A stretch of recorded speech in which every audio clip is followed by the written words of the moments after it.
Marcos capítulo 1, quero meditar rapidamente e aí a gente vai ter mais ainda um tempinho de oração.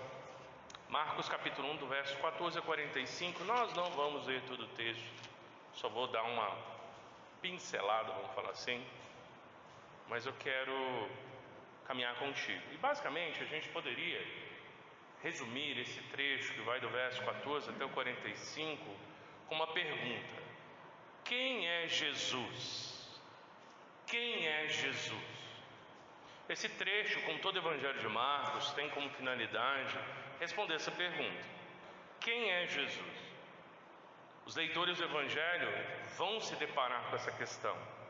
Hoje nós vemos um tempo que muitas das vezes as pessoas têm opiniões sobre quem é Jesus, várias. Mas o ponto é, quem é Jesus conforme a Bíblia nos diz? Esse é o ponto e também o desafio. Por isso eu quero pensar com os irmãos a respeito do poder da palavra de Jesus. A palavra que proclama o reino é a mesma que chama e cura. Em Jesus o reino não é só anunciado, é posto em ação. O mesmo Jesus cuja voz anuncia que o reino chegou é o que chama pessoas comuns para segui-lo. Estende a mão com autoridade sobre tudo o que escraviza, prende e oprime o ser humano. Porque quem proclama o reino tem poder para trazê-lo. Nesse caso, Jesus. Ele anuncia, convoca e age. A gente pode dividir esse trecho todo nessas três palavras: ele anuncia, convoca e age. Nós vemos no verso 14 a 15 a voz. A voz. Por quê? Porque aqui Jesus anuncia o quê? O reino chegou. Verso 14 e 15. Depois de João ter sido preso, Jesus foi para a Galileia, pregando o evangelho de Deus, e dizia: o tempo está cumprido e o reino de Deus está próximo. Arrependam-se e creiam no evangelho. Então aqui nós vemos a voz daquele que proclama a chegada do reino.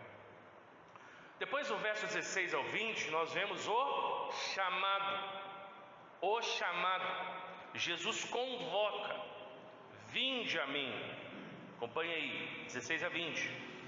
Caminhando junto ao mar da Galileia, Jesus viu os irmãos Simão e André, que lançavam a rede ao mar, porque eram pescadores.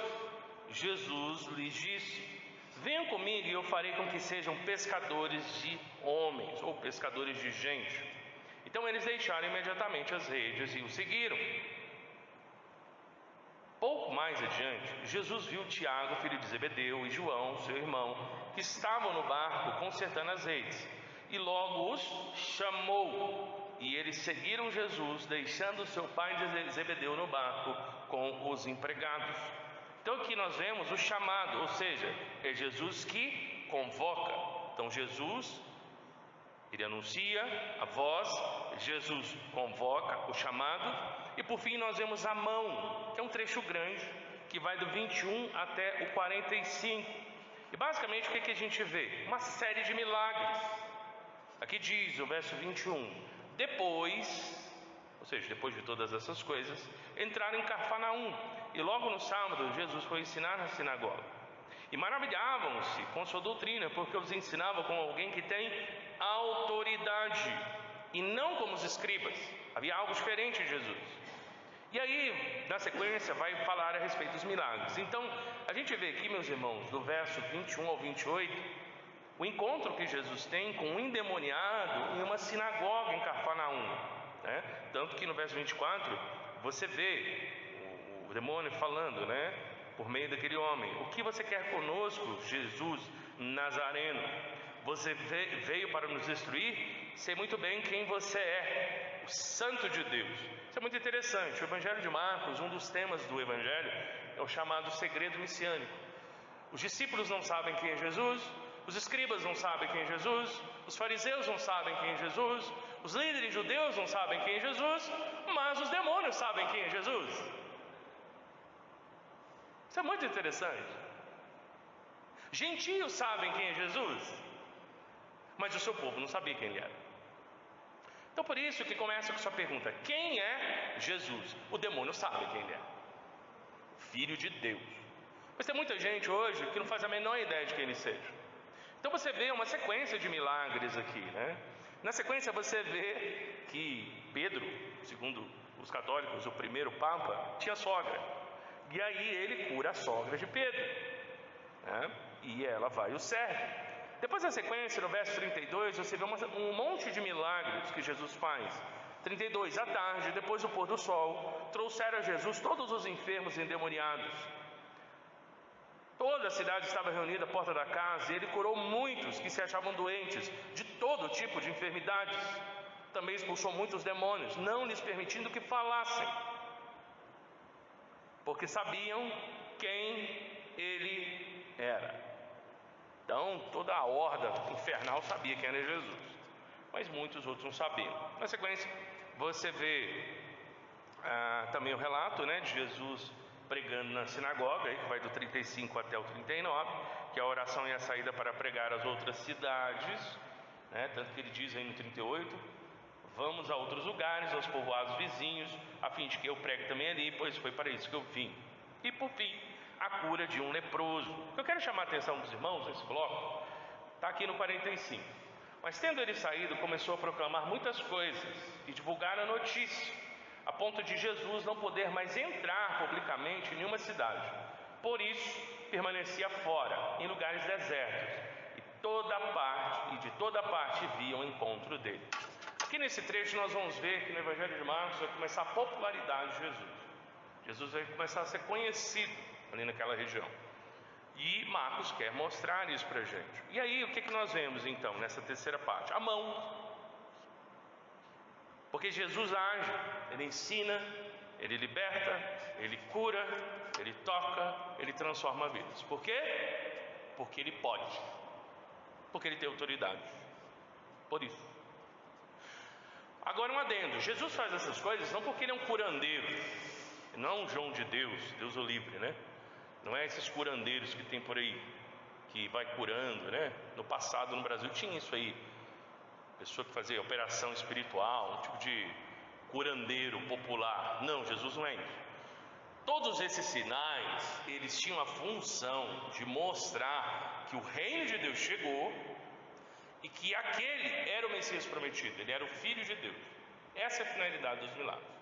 Jesus não curou todos os doentes, Jesus não libertou todos os endemoniados, Jesus não ressuscitou todos os mortos, Jesus não fez todos os cegos verem, não fez todos os aleijados andarem. Ele não fez isso. Mas à medida que ele passava e ensinava, pregava, o Senhor ia sinalizando a mensagem dele com aqueles sinais. Então aqui nós vemos a singularidade de Cristo. Ele é a voz que proclama o reino, ele é aquele que chama, e ele é a mão do Senhor agindo, curando, libertando e transformando. Então, meus irmãos, nós vemos três coisas. Primeiro, ele como a voz.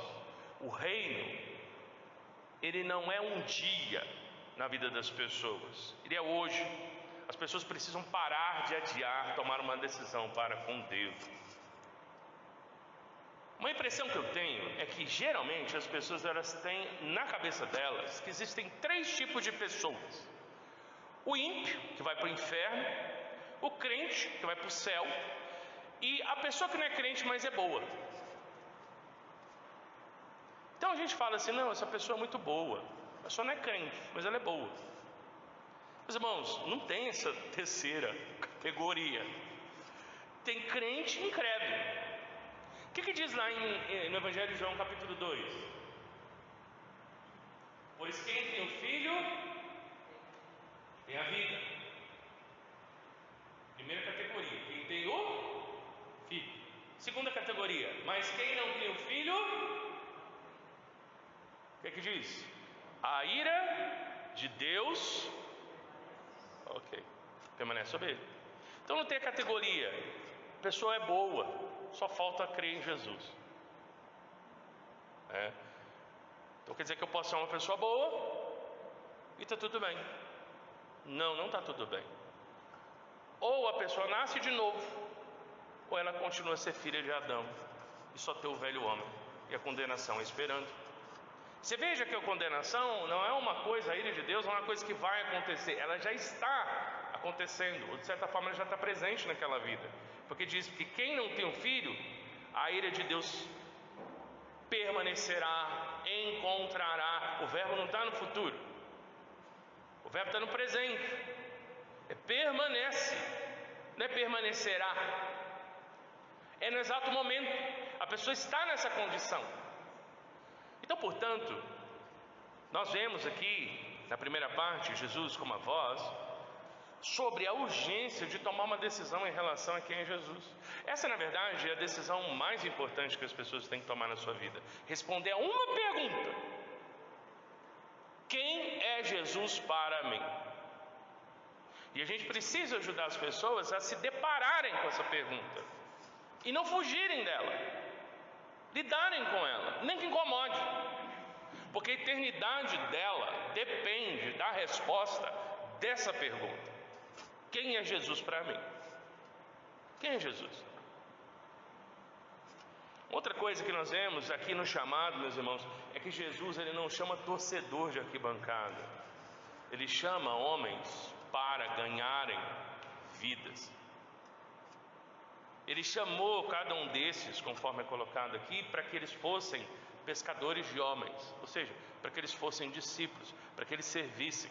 Então, uma frase no meu perfil que eu li há muitos anos atrás, um pastor conhecido falou e eu guardei: Jesus não chama admiradores, Jesus chama discípulos. Jesus não quer seguidor de Instagram, de rede social, gente para bater palma e falar: Jesus é maravilhoso, como é linda as palavras de Jesus, como eu amo Jesus, como Jesus é singular, como ele realmente é fantástico, né? Livros como Jesus, o maior psicólogo do mundo, o maior líder do mundo, o maior sei lá o que as pessoas possam pensar do mundo. Na verdade, Jesus é o nosso mestre e nós somos chamados a seguir e servi-lo.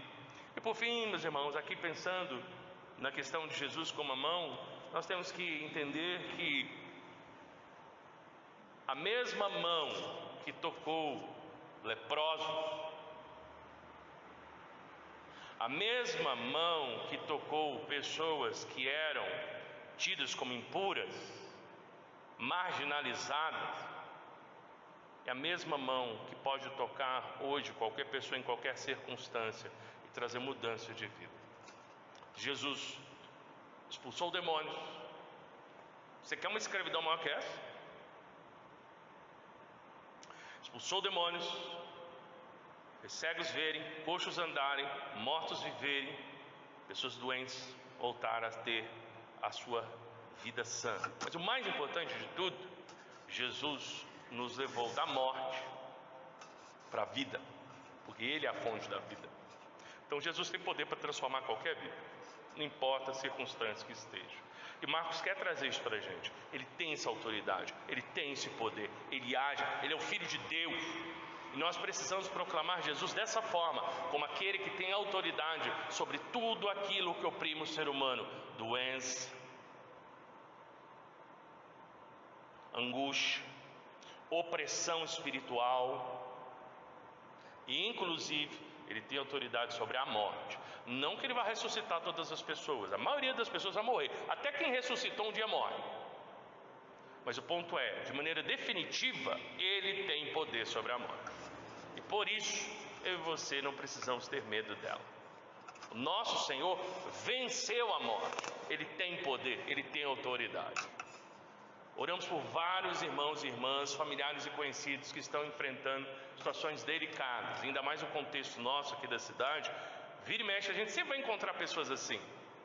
Uma oportunidade que nós temos de poder levar esperança a pessoas nessas circunstâncias. Mas eu queria que a maior contribuição que nós temos para a vida de cada uma dessas pessoas não é nem tanto a cura que o Senhor pode trazer ao corpo delas, que é importante, a gente deve orar, não tem problema, vamos fazer isso. Mas o mais importante é trazer a esperança que mesmo que o Senhor leve essa vida, o nosso Senhor Jesus Cristo venceu a morte e nele há vida. E isso enche nosso coração de esperança, porque mesmo que a morte me leve, o máximo que ela pode fazer comigo e contigo, ou quem quer que você conheça que serve ao Senhor Jesus Cristo, é nos lançar nos braços do Pai. É o máximo que ela vai poder fazer. Além disso, ela não tem autoridade sobre nós, porque ela não tem essa autoridade sobre Jesus, e nós servimos a Jesus.